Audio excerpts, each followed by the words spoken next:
বন, পরিবেশ ও জলবায়ু পরিবর্তন বিষয়ক মন্ত্রণালয়ের প্রতিমন্ত্রী শেখ ফরিদুল ইসলাম বলেছেন, সবাই মিলে বাগেরহাট জেলার অবকাঠামো উন্নয়নে কাজ করতে হবে। বিশেষ করে জলবায়ু পরিবর্তনের শিকার মানুষের ভাগ্য পরিবর্তনে কাজ করার চেষ্টা করব।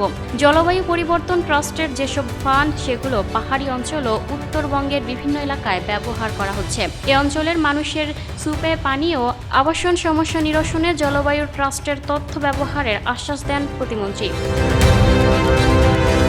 শনিবার 14 মার্চ সন্ধ্যায় বাগেরহাট জেলা পরিষদ অডিটোরিয়ামে বাগেরহাট প্রেস ক্লাব আয়োজিত ইফতার মাহফিলে প্রধান অতিথির বক্তব্যে তিনি এসব কথা বলেন।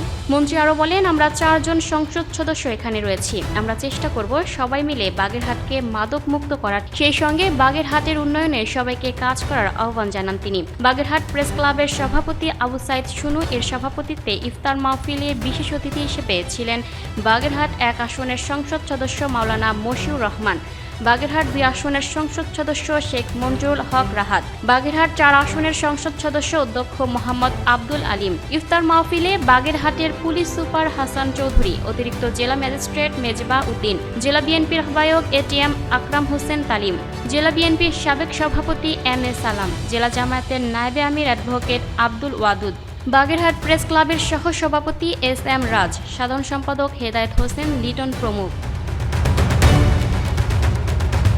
Lucky Akter, people voice television, Dhaka.